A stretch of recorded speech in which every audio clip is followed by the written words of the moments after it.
So yun na at maaga tayo nagising ngayong araw. At ayan, time check muna tayo. 4:00 na. Kaya nga dito yung magkakape na ako.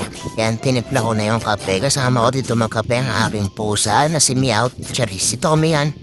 Tapos ayan na nga po, katas ko dito magkape. Naligo na rin ako syempre. Time check ulit, 5:00 na. Kaya nga pagkabihis ko at time check ulit ako syempre, 5:07 na. At ayan, dito naglalakad na ako papunta sa parking para kunin ko yung ating limited edition na BMW 5000cc padjak version. At ayan na nga, malapit na, makikita nyo na yung limited edition natin na BMW. Ayan na nga yung limited edition natin. Tingnan, gas check muna tayo, tingnan natin kung may laman, meron pa. At ayan nga, papadyakan na natin, padyak hanggang sa mag-start kasi malamig. Kaya dito ibibida ko muna yung ilaw niyan sa loob. At ayan, pwede ka mag-party. Aha, ayan o, diba? Kaya flex tayo ng onte. Iwe. Ayan, tapos nga niyan, pupunta na ako dun sa pinipilahan ko. Ayan.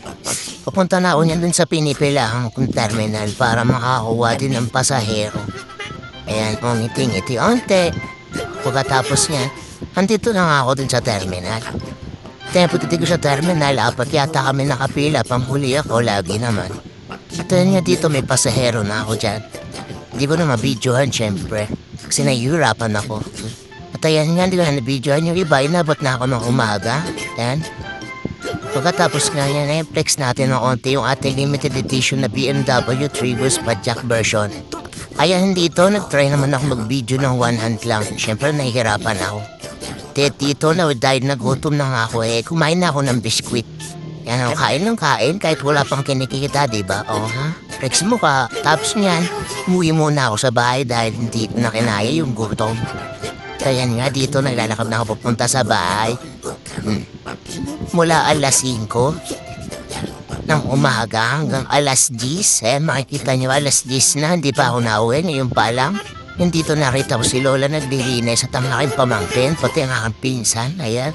Tapos check tayo ng ulam, tinola, sarap naman talaga. At ayan na nga, binuksan ko muna itang para iinit yung ulam. Init nga natin para masarap. Pagkatapos nga nila, naghain na ako ng pagkain ko. Ayan. Tapos nandito kumain na ako syempre.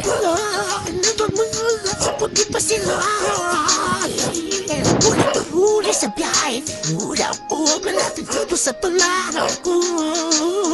Kilos hanggang sa may mabalahan, binahatid pasalit sa palitan na wala. Walang himalad, stop me. At ayan nga, sa part natin papas forward ko na dahil masyado na mahaba exposure ng aking mukha. Pero pagkatapos ko niyang kumain syempre nagpahinga muna ako dito sa kwarto ng kapatid ko. Kasama ko yung pinsa ko na nagre-review, kala mo naman talaga. Pagkatapos ko nga magpahinga, naligo na rin ako. Dahil bibiyahe ako ulit at kukuha ng panggas at ayan na nga. Pero ihahatid ko muna yung kapatid ko. Ayan yung tricycle at gas check muna para walang kaba-kaba. At ayan, okay pa naman. Yun, tas dito ngayon maghihintay ako sa aking kapatid, aking girlfriend. Ayan, dyan lalabas sa aking girlfriend dito, yung aking kapatid. At ayan na nga, after 1 week of waiting, akala ko dadaretso dito sa labas. Aba, bumangka pa talaga naman. Ayan, flex mo na mukha ko at mukha ng kapatid ko nakabusangot. At ayan, dito naman aking girlfriend. Ayan, sabay ko silang ihahatid dun sa terminal ng jeep para baka sakay papunta sa kanilang school. At ayan na nga dito, flex tayo ng onte. Iwi kaliwang, iwi sa kanan.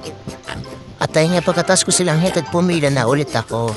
Kaya nga, pagpila ko, last na pila ko na to. And dumaretso na ako gasoline station para magpagas. Siyempre, kailangan bumili ng kung ano, diba? Kaya nagpagas na ako. Pagkatapos ko nga dito magpagas, tumambay muna ako sa gilid para magmerienda. Diba, wala ka pang kinikita, panay ka na merienda. Ganun talaga yung buhay, diba? Dapat merienda ka lang ng merienda hanggang sa tumaba ka. Charot. So ayan nga, pagkatapos ko niya magmerienda, muwi na ako sa bahay, flex mo ka. Peace. 2 oinks. Thank you. Mwah.